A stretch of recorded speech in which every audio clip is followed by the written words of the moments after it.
Make sure you have people feeling comfortable. If they are uncomfortable, you can like, hey, just yell some at water, you know, yell at them, you know, choke them out real quick. I only can joke of my own trauma. And it's like, I'm the owner of those jokes, you know? And But I feel like I was able to like not suck for a long time because I've like been so used to being creative for so long. Guys, welcome back. We're finally here. We're finally doing everything in person. So, very first episode in person. What do you guys feel? How does it feel to be here? Amazing. I'm finally back. I'm with everyone in person. Yeah. We got a new guy. We got a special guest. Introduce yourself. Hi, my name's Sean. Everything we promised is now happening. So. Wait, what did you guys promise? We said last episode we're gonna have a guest. So we promised that we're gonna have a guest on the next episode. I thought you were gonna kill me or something. Hey, you found a sacrifice. Hi guys, here's the knife. I'm glad you didn't watch the last episode because everything. It would have spoiled your fate. My fate. Have you watched The Menu or Get Out? Yeah, definitely There we that. go. I'm worried about you, Fernando. So feel free to introduce yourself and tell the audience what you do. So, my name is Sean. You know, as you guys know, but for the audience, he's like, "What the freak? I didn't know his name." I got my start in film about 5 years ago with comedy. You know, so I did stand-up comedy for about 5 years, and as a comedian, you got to market yourself. So doing sketches on YouTube and TikTok and Instagram, and from there, I was like, "Shit, I ain't got no fucking money. I need money, and I have camera equipment." So that was like my launch into starting this video production journey. Yeah. Yeah.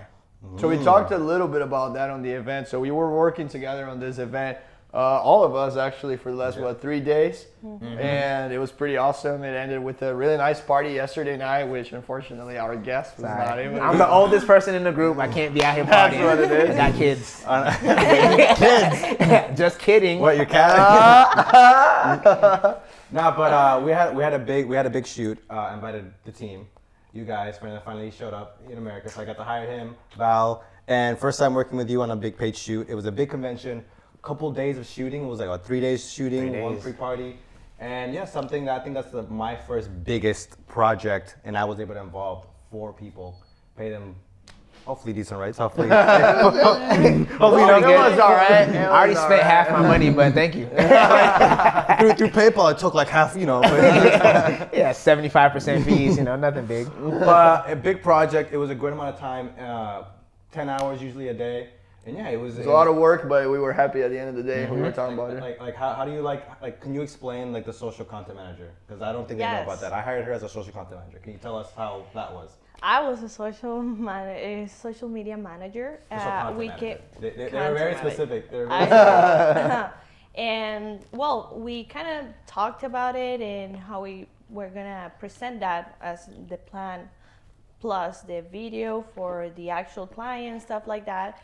And well, it come from, I've done social media content before, but I'm like, well, I just know that if they want vertical, we're just gonna kind of make sure they're gonna get what they want. So we kind of make like 3 type of content we will be creating for the thing. And I think it all worked out by, you know, showing all the schedule and all the goals I had to take. And then I was just running from conference to conference, back to back, every 30 minutes, which I thought it was very convenient. I'll dump footage and I'll make sure they look good. So I shoot with my Sony. I put on a profile so I don't have to edit. And I was just recording with my phone, doing my little zooms that is always catchy and people think this is creative. So a lot of the things that I do normally, I'll say, but I kind of scaled it up for meeting the needs of like the client itself. So I think that was pretty cool. Yeah, and they loved it, and you did such a great job. And it was kind of what we do mainly with commercials. It's like we don't have a social content manager because there's not an event going on. We're filming a commercial or this. So going into a corporate gig and saying, okay, we need something for social media. We need someone to be able to record something. back to back to back and post it the same day because it's different. Event coverage isn't going to be posted that same night. Impossible. I'm not going to edit that unless you give me a lot, but I'm not going to do that. Yeah. So getting content that's such a fast turnaround, and they loved it. Yeah. Yeah, they were complimenting it all the time. They would pass by because we had our little room, the green room in the back, and we were all together just like dumping the footage to the SSD and whatnot. And they would just pass by and say, "Hey, the social media content is amazing." Yeah. And we would just be like, "Thank you." And I was like, at some point, I was just like, you know what? It was all her. And then I'm like, oh, And nice. actually, the girl was like, "Oh, I love that you gave her credit." And I'm Yeah, like, I was like, well, thankfully I did because it's true. She's getting all Fernando's better this- than me. I took all the credit. He's like, I did all the social media. I'm E-Man himself. I am the man. My name is E-Man Films. E-Man Films, that's what they call me. It's actually my first name. .com is my last name. .com. So what we were doing though, the name of the whole convention, it was the Meta Center Global Week here in Orlando, and it was really awesome. There was a lot of CEOs, a lot of new technology coming in from different companies all around the world, honestly. Facebook was there, Google was there, a bunch of big companies. We got to try out a lot of their new technology. New VR, new AR. VR, all that AR. stuff. Guys, The use of AI as well, which is something we already that's do. a whole world. world. And like Yeah. my mind is so blown away that I'm like, oh, how do I get in the medicine? Like, how do I get in that, In the meta, yeah. like, In that space. meta world? Like, that's for real. Like, if, medical field is trying to get in, if education is trying to get in, if, like, of course, entertainment and filmmaking is getting in, like, how are we gonna just jump in that thing? Because, like, it's for visionary. I thought that the whole convention was a bunch of visionaries. Like, we don't have anything that is actually happening right now. But they're Right. like, hey, listen, we've been years developing this. And it's like, oh, that's It not made a joke. it made me think of the future more. It made me think of like, cause like we're in Orlando, right? And it made me think of like how important the city is going to be Yeah. in the next 5 years, in the Yeah, next 10 years, and true. not like, cause we have the tendency to go like, oh, Vegas or like, oh, LA or Yeah. New York. Okay, but Or what even about Florida, the future? Miami. Or Miami, yeah. Miami. What about the future though? 5 years from now, how much AI is there gonna be, and also all these other things coming to Orlando. Crazy So that was fact, awesome. the Yeah. Meta Center is based in Orlando, Yeah. and like the biggest investor, It's a Meta which City, is yeah. what the most important part, Yeah. are based in Orlando. So we are the people. By the way, we're not getting paid for any of this. Yeah, We yeah. already did the event coverage. Right. I don't know why we're hyping it up so much. 100%. It was a great crew. It was Yeah. mind-blowing. Great people It was that, fun. that hired us, and we had a great time. We even partied with them Yeah, last night. yesterday. Oh my God, crazy. Or Let's throw in Cleveland. some clips in the middle of this so they Yes, can see. Yeah, it I was can't nice. clip right now. Sean wasn't there, so Yeah. Was Take this it your out. You fourth? can, Photoshop me in, huh? Right. so let's talk about Sean though. I was gonna ask, was his this your work. first like big corporate gig? Yeah. Not really. I think the biggest one I've done was at the convention center in Tampa for United Healthcare. Okay. Yeah, so my friend put me on that one. So this is probably my second biggest. Heck yeah. Okay. And how was that? How was the experience? Just in general, we can get later into more specifics about what you do and what you like doing Right. specifically. But when it comes to events, I feel like it's very different than other types of jobs that we do, types of gigs that we do. How did you feel about like these two, the one you did in Tampa and this one? I mean, I don't mind it. I think I just turn off like my fun brain and I'm just in work mode, because compared to doing like, say like a social media content for a client or like just doing something like a spec ad with your boy, like that's fun. You get to be creative and come up with ideas. Conventions, it's like, you're not really doing anything really creative. The most creative thing you can do is like, hey guys, high five for the camera. Like that's as far as it Interact goes. with the camera. Interact. Cheers. Yeah. Pan in, pan out. Right. So like, I just turn off my brain and I'm just a robot, which I don't mind. I don't mind being a robot as long as I'm getting paid. As long as As I'm getting long as money. the Emma feels paid. Yeah. As long as I get That's that how it money, I'll goes. be a robot for 8 hours. So You yeah. were a great robot to work with. Thank you, I thank you. gotta You tell too. It was our first yeah. time working together. I had a lot of fun, and I was asking Emmanuel. Jonathan made me laugh so hard. He was like, "Yeah, he's like a little rascal. He's always like."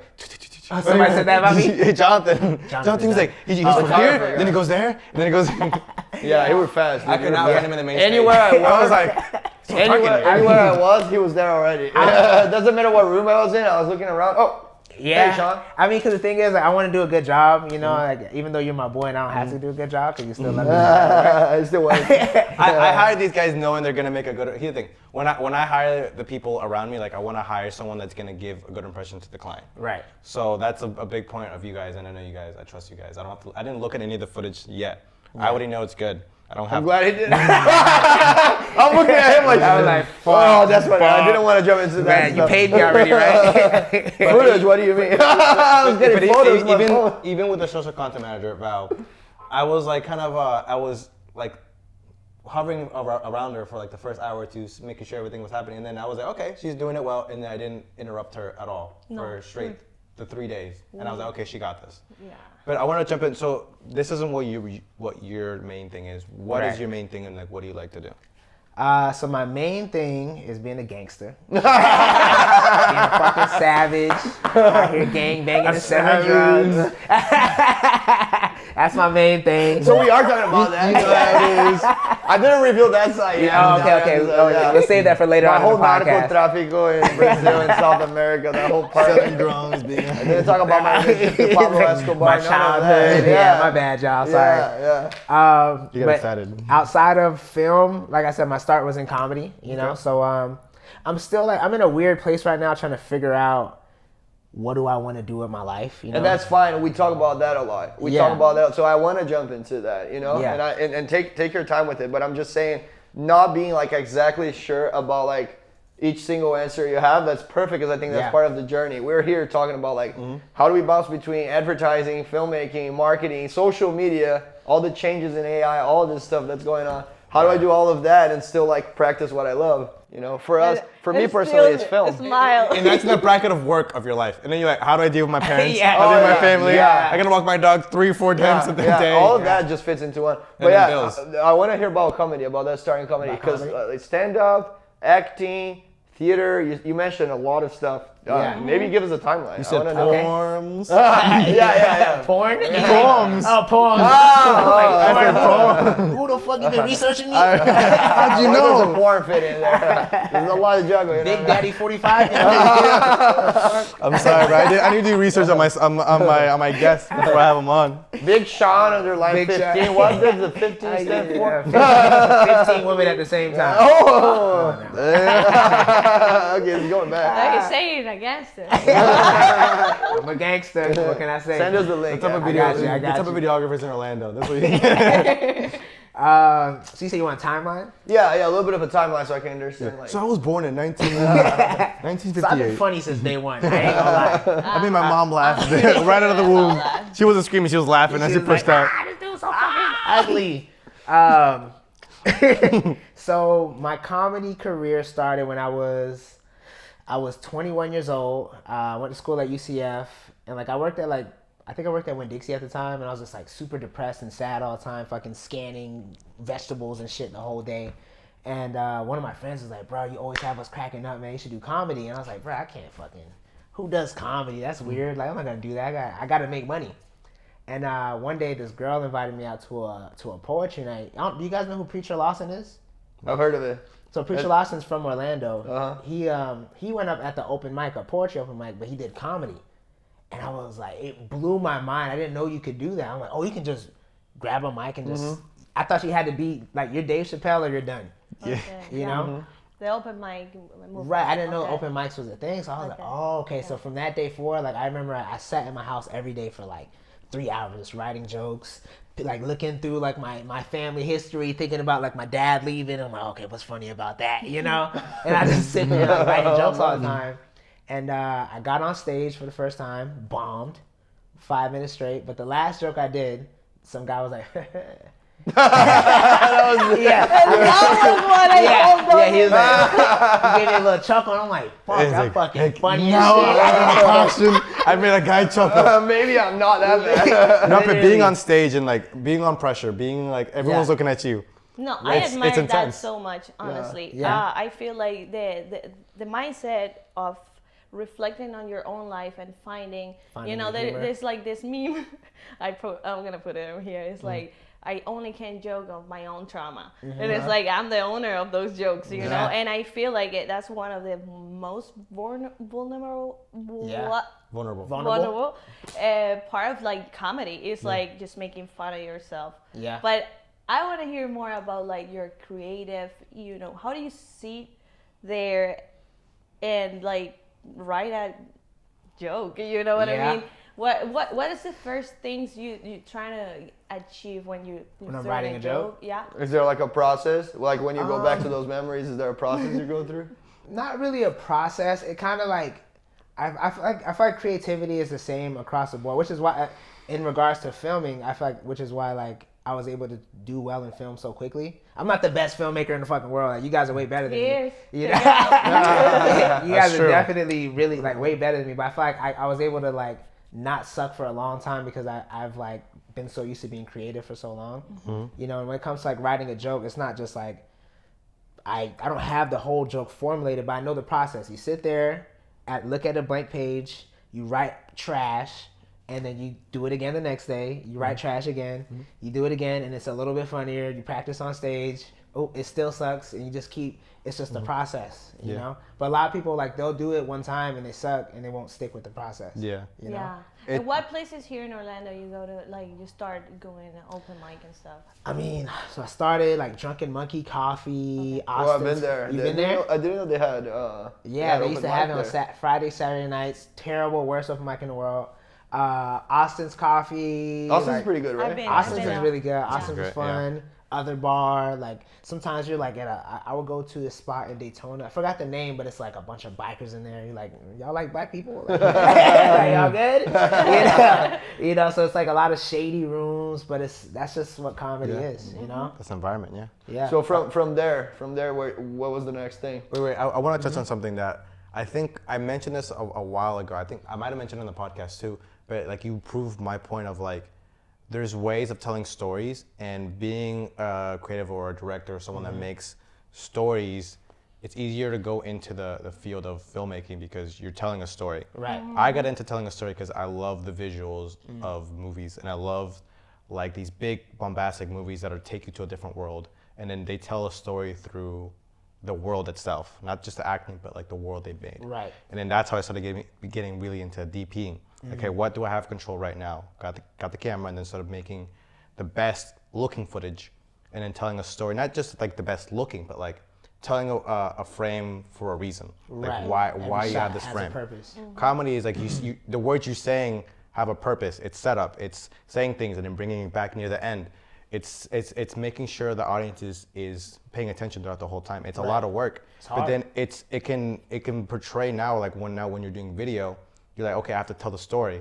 Now I can't make a joke, but now how can I tell a story? Actors, lighting, comedy, and then it's easier to like become, take that step than not doing it at all. And not to ever, Or doing coding and then be like, how can I code and then make someone interested in coding through a video? I think one of the biggest compliments I've gotten over this year of like I started doing film this year, by the way. Yeah. You know what I'm saying? Shout out to this That's guy. great. Wow. Yeah, that's great. We Thank all amused here with your skills. Yeah. I mean, you're technical, but you've grown your own business. We all here own a business, and we know the struggle. We know exactly what we have to put. They're all different Don't hats. cry, Emmanuel. Hold on. It's so emotional. What's going on? She's telling my story. but yeah, because I could like for short time in knowing you, let's say 4-5 months, Maybe. Mm-hmm. You sometimes I'll be like, oh, I hope he hires me. Wow, but I mean, it's like the guys were saying, wow.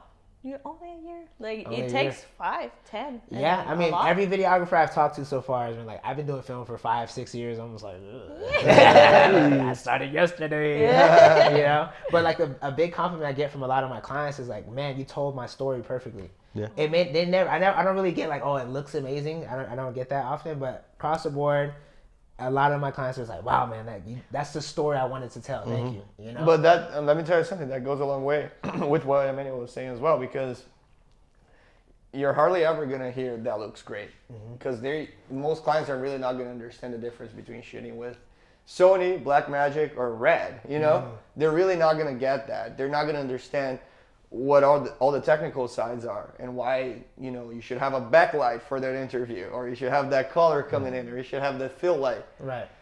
Whereas telling a story is super important, and they're gonna know that better than anyone. They're gonna know if you're telling their story correctly. So if you hear that compliment, not only does that add to what Emmanuel is saying, but also, dude, that's the one you want to hear the most. The biggest thing is like taking the technical out of what you're trying to give to somebody. They're supposed to feel something. A marketing agency doesn't want to make a video just to show what they're doing if they're not going to make the person get persuaded to buy their product.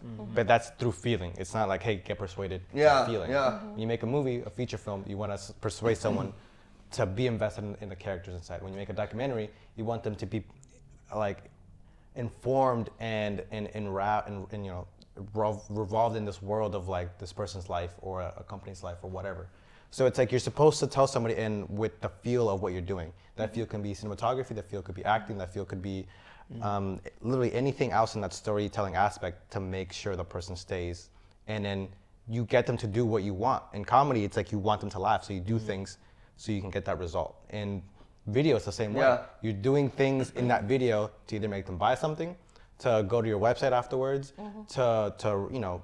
An action. Call to action. Call to action, yeah. I love that. I love what you're saying. That's great. Yep. Yeah, it makes a lot of sense. Between that comedy and then getting into acting in theater and film, what was that experience like? Or if you can keep going, maybe with the timeline, but I don't know how that comes in. Yeah, I feel like for me, like I've always been very business oriented as well. You know, like when I first left high school, immediately I started an eBay business. I was selling cosmetics on eBay, you know, and like I always had like these strategies, and I was like, okay, I can buy these cosmetics wholesale for this price, and I'm gonna sell them on eBay, you know, but I'm gonna do like $1 less than everyone else, so mine sells quicker. Like I always had like a very business oriented mindset, and I think I applied that to comedy as well.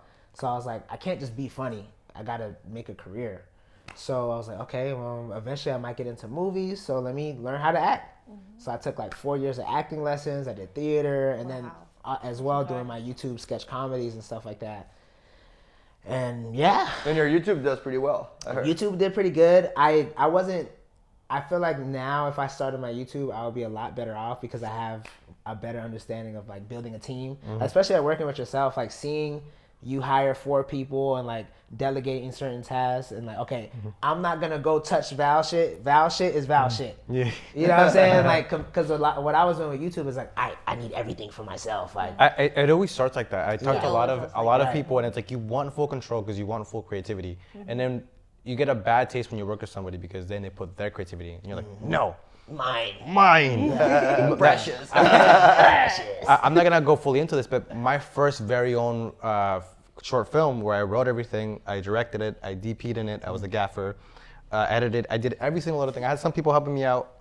They were helping me with lights, but they weren't adding anything creatively. They were just waiting there and waiting for me to tell them to do. It was literally a selfie. He just took the whole movie's like this. POV. My brain was fried. Right. And that after that moment, I was like, okay, like I can't realistically do this ever again.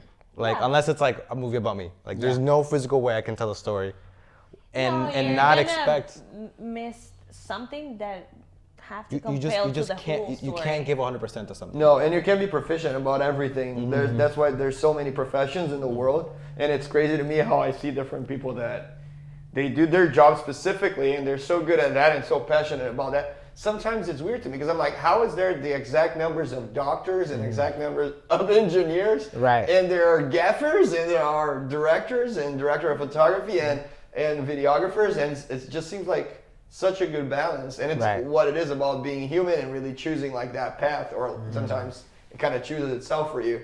But you just have to understand that each person is going to be better at a different thing, and how can you let them shine? And we've talked about this in the podcast before, because when we started working together, Emmanuel was more of a producer. He liked the behind the scenes, the pre-production stuff.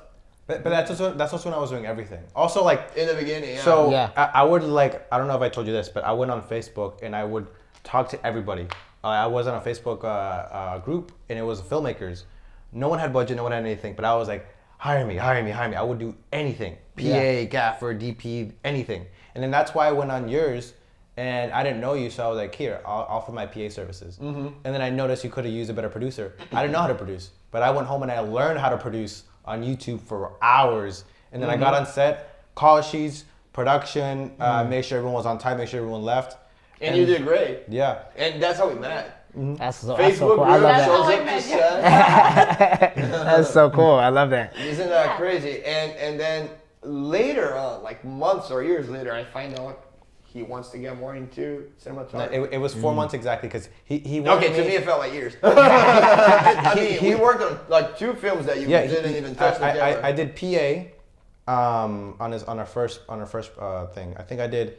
I don't know if it was AD. I think it was. You did pretty much AD jobs. I think it was AD the second time. The third time we worked together, I was a producer, AD, and then AC. I shouldn't have been AC, but you started. But I just knew a lot about cameras, and I was the only one that knew a lot about cameras in that spot, so I had to be AC. And you just started getting more into it. No, and then I don't know. I don't know if you like the story, but on the other movie, he was like, "Oh, I'm making." It was Amongst the Shadows. Was it? Yeah. No, it was.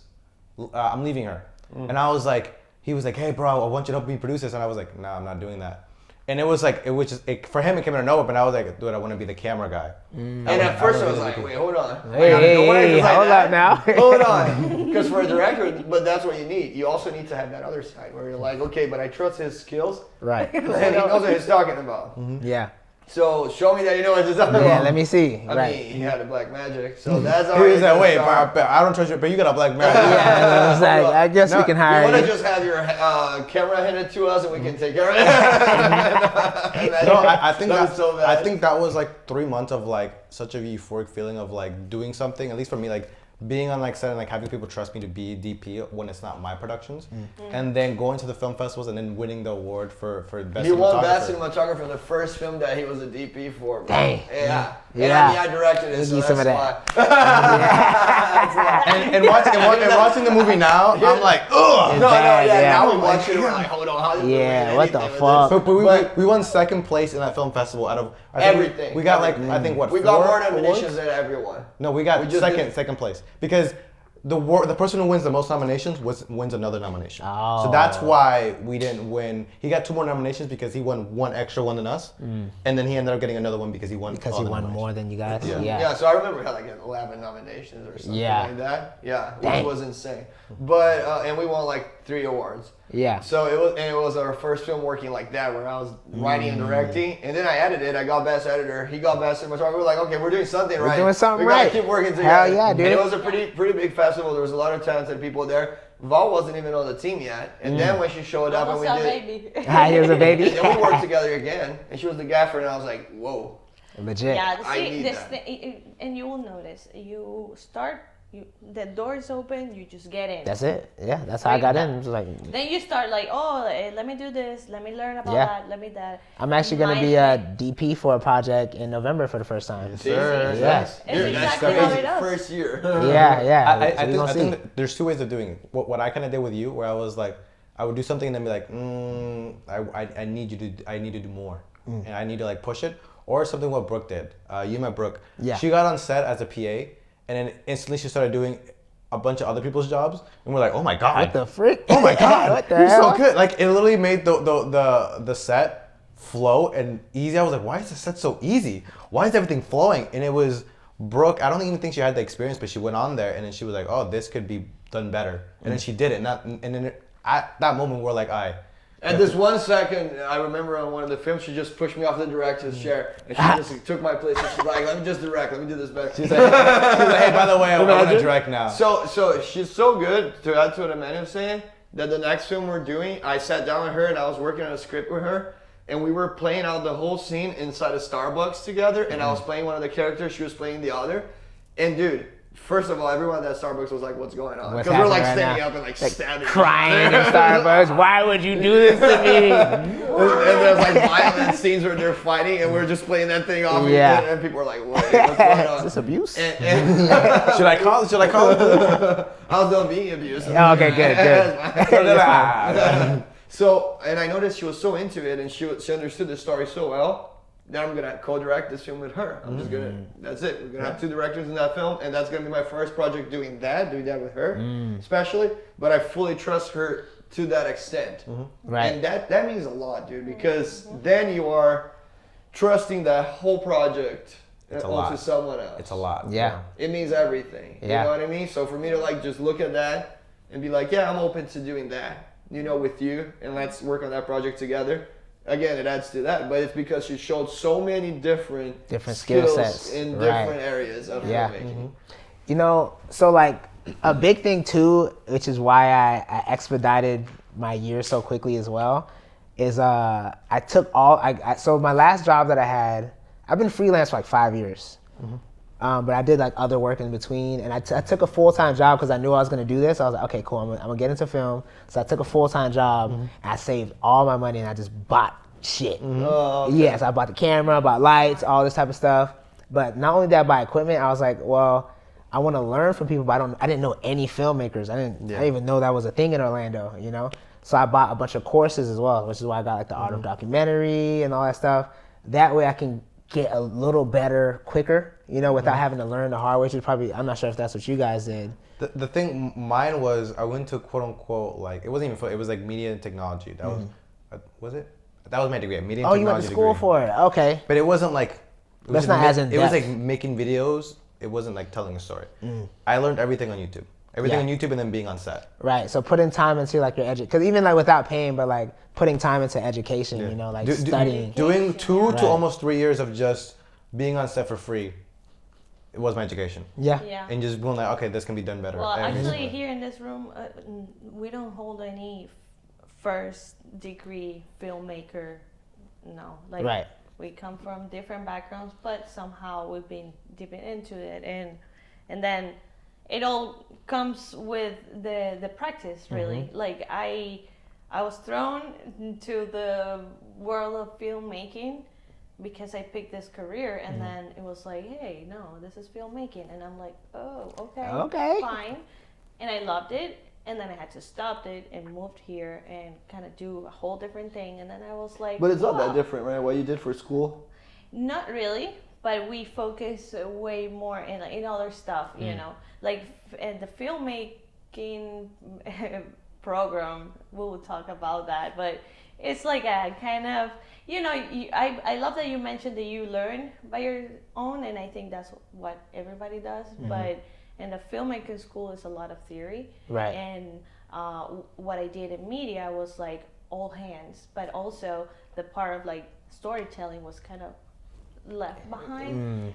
So they're very technical. They're the guys that operate like broadcasting and stuff like that. But you tell them, hey, can you tell a story? And they're like, yeah. And So you should learn more of that live TV production. Live TV. Yeah, exactly. So it's similar to a certain extent. Like mine was more of the opposite. It was advertising and public relations at UCF. So it was more of like the concepts, the strategy, what goes behind all of that, and not the practical, like, hey, here's a camera. I have a minor from UCF in film, so like, but still, theory. A lot of theory, not a lot of this. Yeah.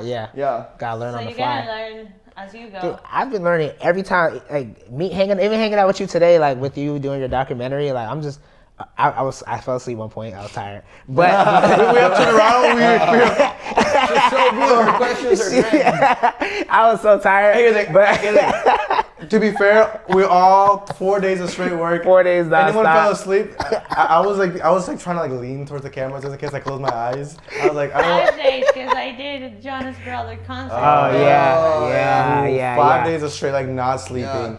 My back feels like I got hit by a truck. Right. It's crazy. Nah, it's hard. But I think the biggest thing I got from watching you do your documentary interview was like the importance of making someone feel comfortable. You know, because I listening to her responses, it wasn't like, I don't think she would have gave that response to anybody. You know, if like Emmanuel was to ask her, you know, he's not the nicest guy. Tell me what you're doing now. Tell me about your childhood. Sorry, take this lab. Yeah.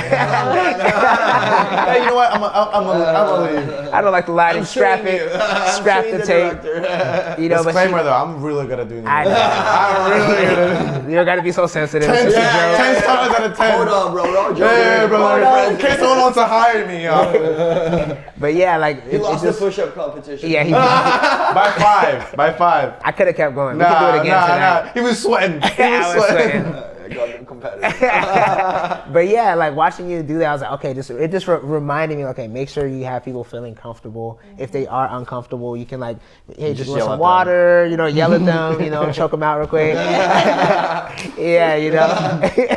Why are you uncomfortable? Tell me about your life. You know? Yeah. But yeah. Yeah, you learn it's collaborative, but Right. you know, like my point with like film school or not film school, be or not to be, is about the action you take when you're in. Right. Because you can have a degree, but you don't know how to learn Yeah. from other, work collaborative, and then your degree works. I know so many really. film students with degrees that are trash. Before I even got into film, I knew they was trash. I'm like, bro, y'all suck. I remember There's a lot of that. There's a lot of that. And it's every school. It doesn't matter what the school is. Across the I've board. seen it all around. Yeah. Something my dad told me, because I started working when I was like 16 because we needed money, and he was, like he was bringing me, because he used to set up security cameras, and he I'm pretty sure he told me, because I remember it was him, but like after so many years I'm like, who told me this for real? But I'm pretty sure it's my dad. But he said every single job you do, no matter what it is, it's customer service. Yeah. You're providing a service, and you have to make sure whoever's hiring you or your boss is satisfied. And it's not just giving them, cool, like I give you like 50 paperwork signed, everything's fine. It's interacting with them, making sure they're happy, making sure this, and it's not like oh I have to like work and but it's like make yourself a person where like you're having a good time, and that rubs off on people. If you're smiling and you're like, even today, like on the event, the person who hired me was like, wow, you guys have such great energy. Every time I come here, you guys are always just laughing and smiling. And it's like, why would I be here if I don't want to? About us, and that I love having him on the team, and like right away, I told you this. I was like, I've worked with people on set before, they're not like that, but when we do find people like us that have this energy, dude, it just hits it off right away, and I know it. Right. Just you bring great energy to the set. Yeah. Thank you. You bring great energy to the set. Yeah. And it's real. I know, like, you're a comedian, you're an actor, all of that. Yeah. You're not We're faking it this whole time. I'm depressed. Anything, bro. We're all tired, and I'm like, he's still the same. He still has the energy. He's still in a great mood. He's positive. Yeah. That goes like a long way. And right now, a big thing that a lot of recruiters are talking about is soft skills on top of the hard skills. So having both. So not only, hey, do you have a degree? Hey, how many years of experience do you have? Can you do this, and that? Very technical questions. Also, like, what about the soft skills? How do we find out if they are positive, if they're a good person, if they're nice to be around? Because that goes a long way. I'd much rather have a person that's great to be around, but that's asking me a question about, why is the white balance 5,600 instead of 45? Like, what does that mean? I'd much rather have that than a guy that knows what that is and is a jerk to everyone on set all day. You know I've seen some of that on set. I was talking to a buddy of mine. They're out here. We're not gonna hire you. I was Derek. You hung out with Derek. Oh yeah, you all hung out with Derek. So me and Derek are riding back from the United Healthcare shoot in Tampa. Oh, Derek from Inspired Films. Inspired Films, yeah. We were riding back, and I was just talking to him about like the importance of like being happy. Like I feel like on set, even if you're not happy, it's not the client's business to know you're not happy. Like you gotta find a way. You don't gotta fake it, but like find a way to turn it on. Think about a puppy. I don't fucking know. Yeah. But it's part of your job description. Like make the client feel good, and like, don't bring it down. The fucking least mood. you should be is neutral. At Definitely not the sad. bare minimum. Like just be like kind of cool. Yeah. Right. It's about like, we even talk about this, is like keeping the vibe. We say it a lot, like have the vibe, a good vibe. Like people don't want to be around bad vibes. And when I, especially if I do interviews, if I'm in a bad mood, the person's more awkward and the person's giving me worse footage because they're awkward. Right. So it's a loop. It's gonna affect the bottom line. It's gonna affect your quality of what you're doing. It just makes the other thing worse. And it's also if you really enjoy this, setting up an interview is awesome. Or running around with a camera on a convention is fun. Unless it's like, hey, we're gonna record books all day. A camp or like school. You just go and you still we hang out when we have a time. We have a chit chat and have a couple jokes. Yeah, a little joke, disperse. Right. I want you to just keep going with that timeline to how we got to where you are. So how did you jump into videography then? And when you talk about that, because you talked about saving money for equipment, that's kind of where you stopped. Yeah. With the whole thing. What kind of equipment? Not you don't have to. You can if you want to mention the brands and why you chose that. But what did you? Okay, so first thing I went and I got a camera because otherwise, right? But then the lights and then the microphone and the drone, all of that. So first equipment that I got when I saved all my money, I saved up like $10,000. I bought the Sony FX30. Even though I wasn't into film yet, I would always watch camera videos. Yeah, because I'm like, oh, look at that quality on that one and look at these features. So I would watch it, but I just never really played with cameras like that. So I got the FX30 because it was like cinema line, you know, it got good quality, 6K down samples. I'm like, okay, that sounds like a good camera to start a business with. So I bought that. I bought GVM lights, like I was just telling y'all. Terrible investment, fucking wasted. Not a bad You were investment. recording with the FX30. You're like, why does it look so bad? Bro, I would turn on them lights. I'm like, bro, are they even on? Like, it was. I was like, fuck. What? I didn't know like about the 600D and like the all cob this, lights, the the cob panel light. I didn't know that lights, was a thing. I just knew like LED. Like, I'm just gonna use this. So bought those. I bought microphones. You know, all the basic equipment that, from YouTube. I would learn like how to get started in videography. You know, and then I got a list. I wrote down a list of equipment, bought it all, and then it was time to find clients. Now, now I'm doing pretty good. Like, I'm pretty much full time. Like, I mean, I don't know how next month looks, but for now I'm good. But those first 4 months was hell. Like, my girlfriend was crying one morning because like I was fucking grinding my ass off to find that first client. Like, I would stay up all day. I would go to businesses, knock on doors. I'm making phone calls. I'm sending emails, networking. And just nothing was working, and I'm like, I'm running out of money now. I already bought all this equipment.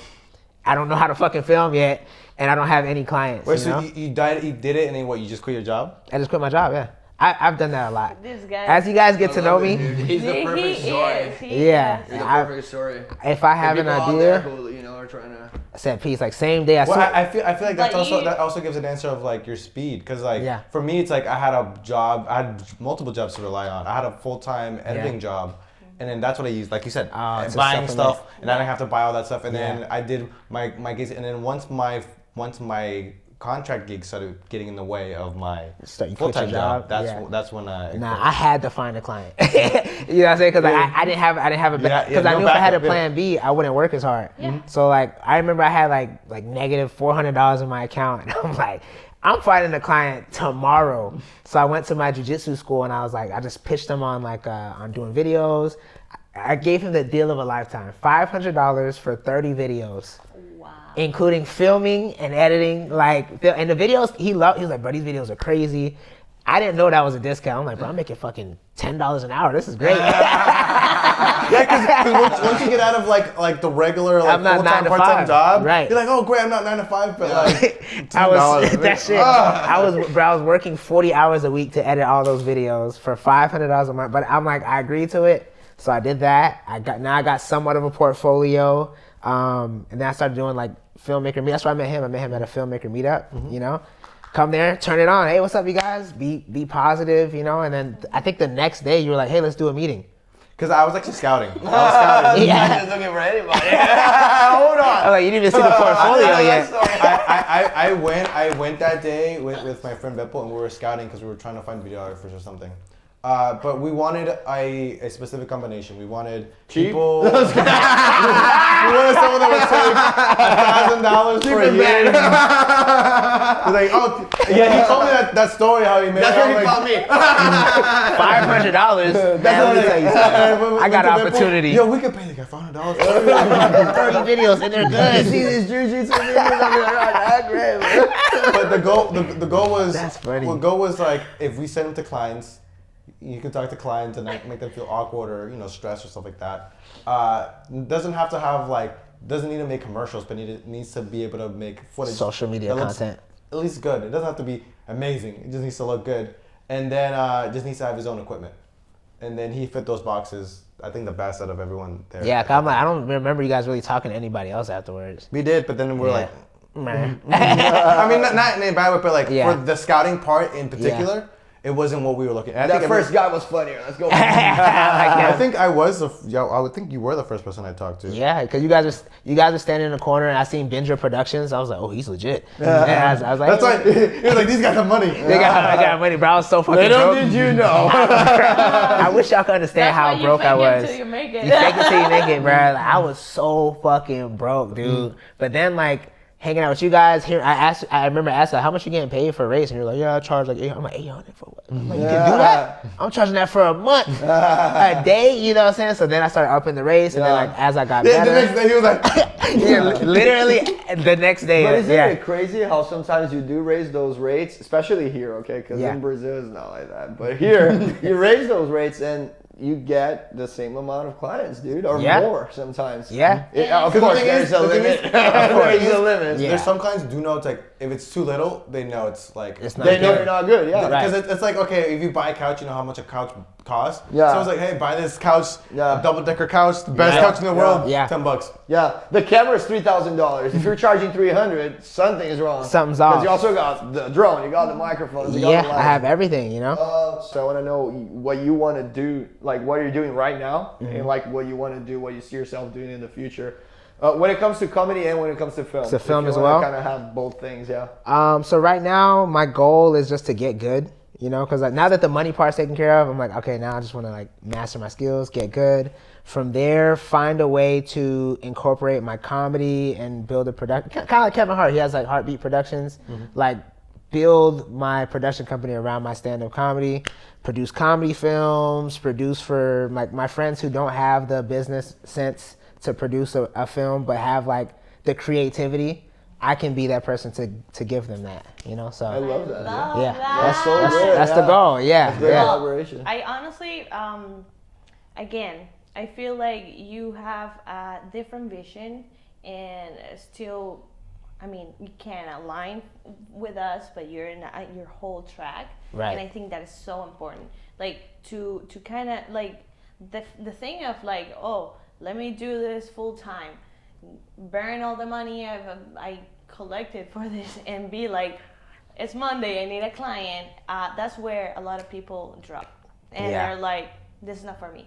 I need the paycheck, you know.